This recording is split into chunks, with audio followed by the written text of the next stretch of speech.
Welcome to Influential Entrepreneurs, bringing you interviews with elite business leaders and experts, sharing tips and strategies for elevating your business to the next level. Here's your host, Mike Saunders. Hello and welcome to this episode of Influential Entrepreneurs. This is Mike Saunders, the Authority Positioning Coach. Today we have with us Eric Clarke, who's the CEO and founder of Orion Advisor Solutions. Eric, welcome to the program. Thank you, Mike. Excited to be here with you. It's an honor to be a guest on your podcast series. Yes, thank you so much. I'm looking forward to learning from you. And I always love, Tony Robbins talks about a lot of things in personal development. And one of his big things I kind of put a star by some of his teachings is CANI, constant and never-ending improvement. And I think that's what we all do as entrepreneurs, business owners, type A personality. So I'm always watching to learn from people. So I'm excited to chat with you as well. But get us started with your story. What's your background and how did you get into financial services? Well, so my father was a registered investment advisor,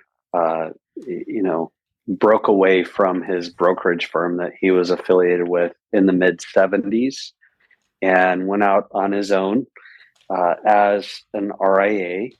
And, he was serving individual clients. That business evolved into helping other advisors, serve their clients as a fiduciary and also on a advisory fee basis. And as that business was growing, myself, along with, three brothers and one sister, we all worked in the family business, if you will. And when I was done going to college and going to graduate school, I had worked in the summers and, while I was in school for the investment business and the family business. And when I was done, I was asked to head up the operations and IT right out of grad school. And so as I was working, to support the growth of our business, at that point in the mid 90s, we were right at $1 billion of assets. We were having some operational struggles, if you will, keeping up with that growth. And so I started to look for off-the-shelf technology solutions. We had even purchased a couple of those that I thought, would be a good fit. They didn't end up working out. So I ended up putting together a business plan to start the company that today is Orion. And in December of 1999 is when we officially, broke away from that RIA business and set out to create the technology platform and the service offering that we still carry forward today. Currently, we have right at $3 trillion of assets that we support across our technology platform for registered investment advisors. We serve about 2,500 firms across the country that have investors that comprise that $3 trillion number. And our staff is right at 1,400 members strong.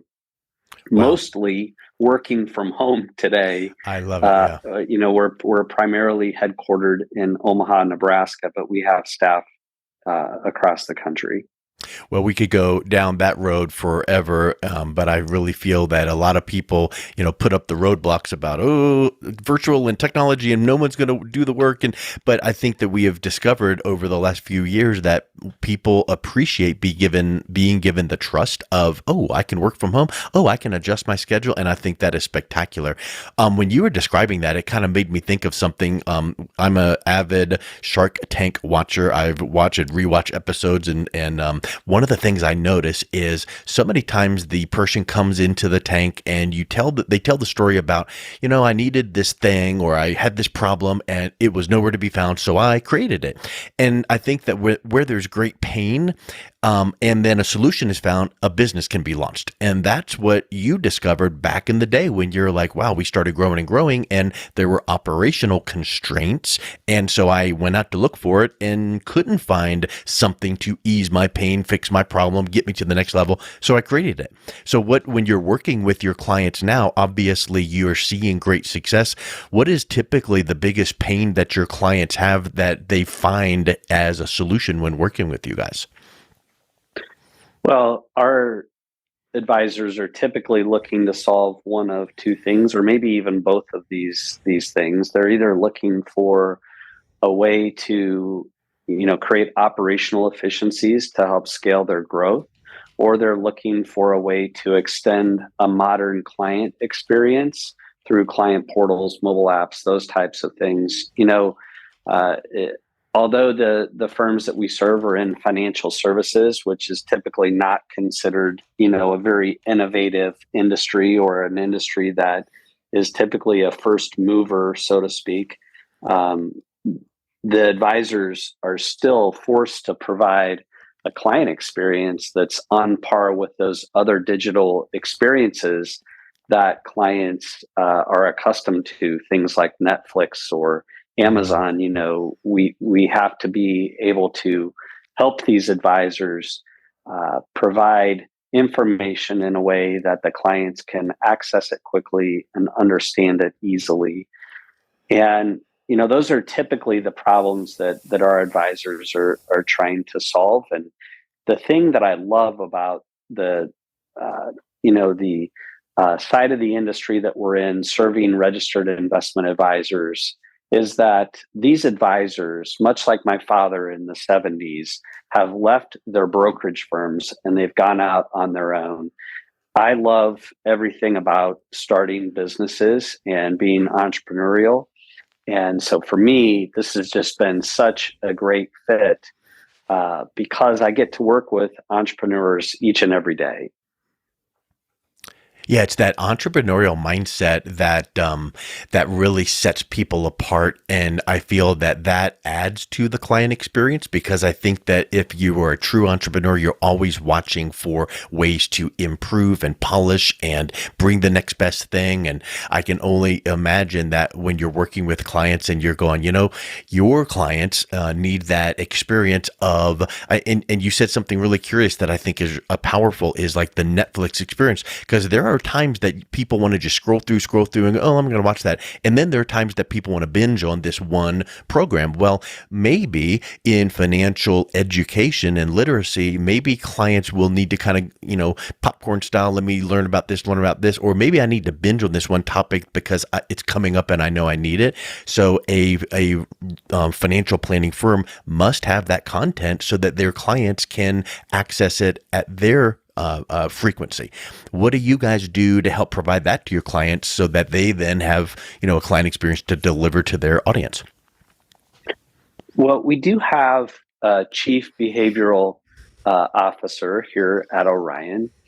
And so Dr. Daniel Crosby is constantly helping us display information and create a user experience, whether that's in our client portal or our mobile apps, that is reflective of different personas, different things that will drive positive human behavior.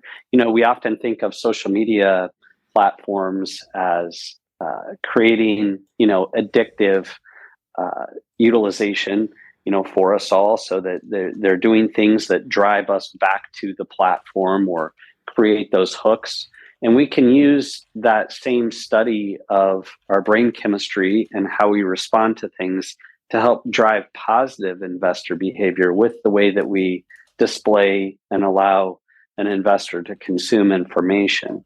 So, it's been a wonderful, wonderful experience for us to be able to take the things that we learned from Dr. Crosby and infuse those into our application in a way that will help the advisor and the client grow closer together over time. It's often in our industry we think of educating the investor, and that is certainly important, but the advisor needs to understand the investor at a deeper level, so that we can truly be in position to help them and provide the services that they need to achieve their goals.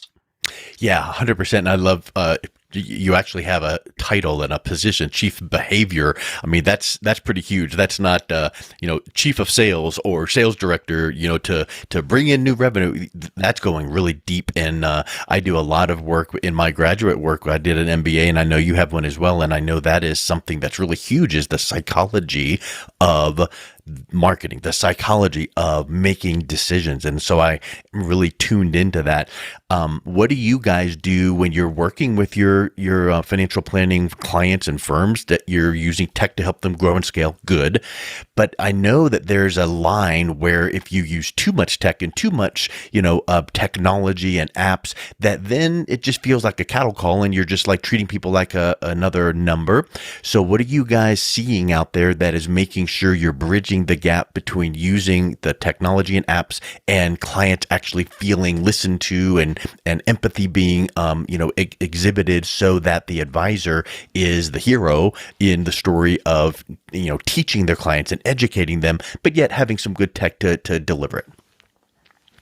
Well, I mentioned earlier, it starts with the advisor understanding the client and understanding them in a meaningful way. Most advisors are working with clients that are by nature delegators. Those clients may be professionals that are simply too busy. They don't have enough time, or they want to get their financial lives in position to handle some type of an upcoming transition, or they feel a sense of responsibility and maybe even a bit of a burden from the wealth that they have. And so these clients, being delegators, they are working with advisors to take on those responsibilities, and the advisor then has a duty, if you will, to understand that investor so that they can help them be successful. We've introduced a series of things, again, working with Dr. Crosby to help our advisors understand their investors better. So the first one that I would mention is a 3-dimensional risk profile questionnaire. So we not only look at risk tolerance and risk capacity, but Dr. Crosby introduced a third measure called risk composure, meaning it will help the advisor understand the overall anxiety levels that an investor has. And bringing in that third dimension can help the advisor begin to understand that client better and better position their portfolios for long-term success.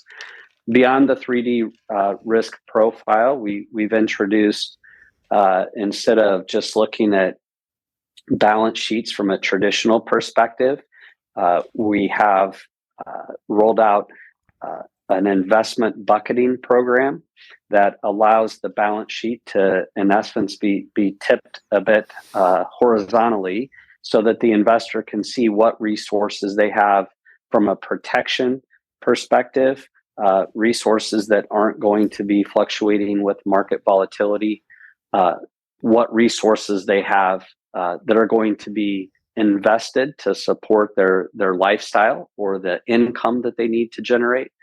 And then even a third bucket showing, what resources they have that are more aspirational in nature or more dream oriented, if you will.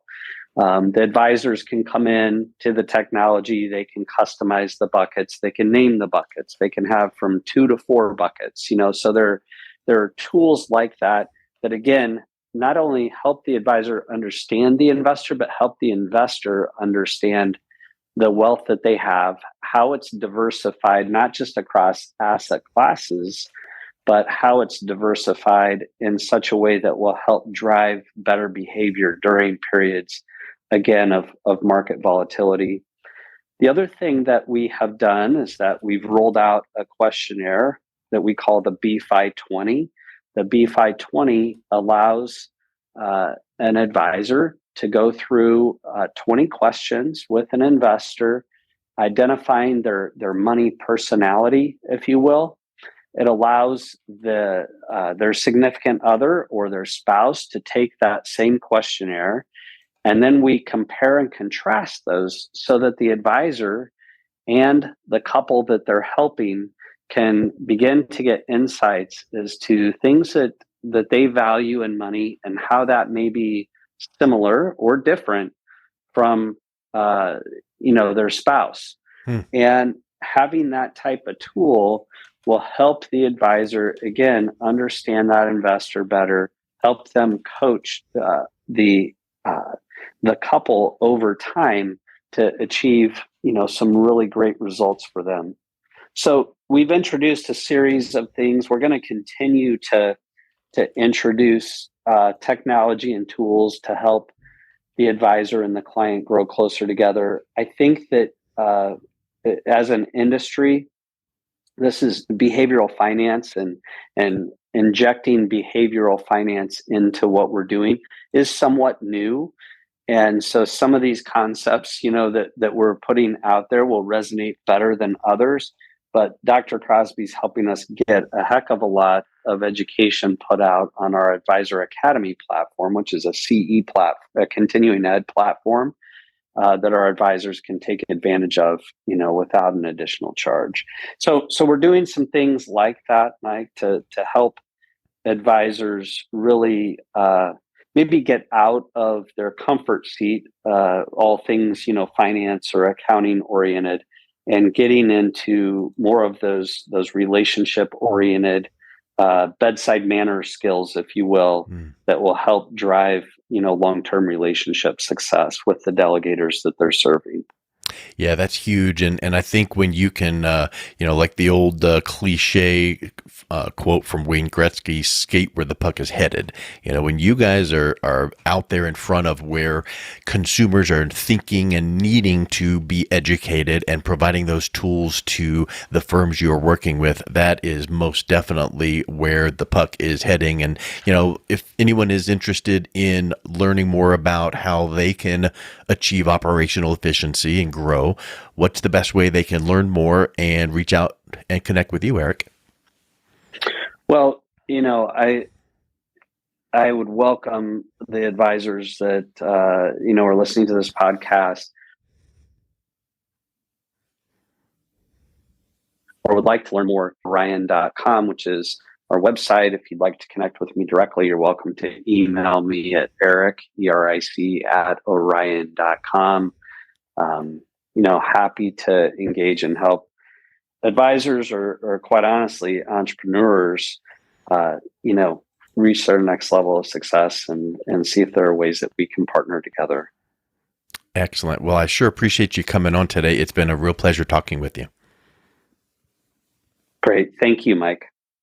You've been listening to Influential Entrepreneurs with Mike Saunders. To learn more about the resources mentioned on today's show or listen to past episodes, visit www.influentialentrepreneurssradio.com.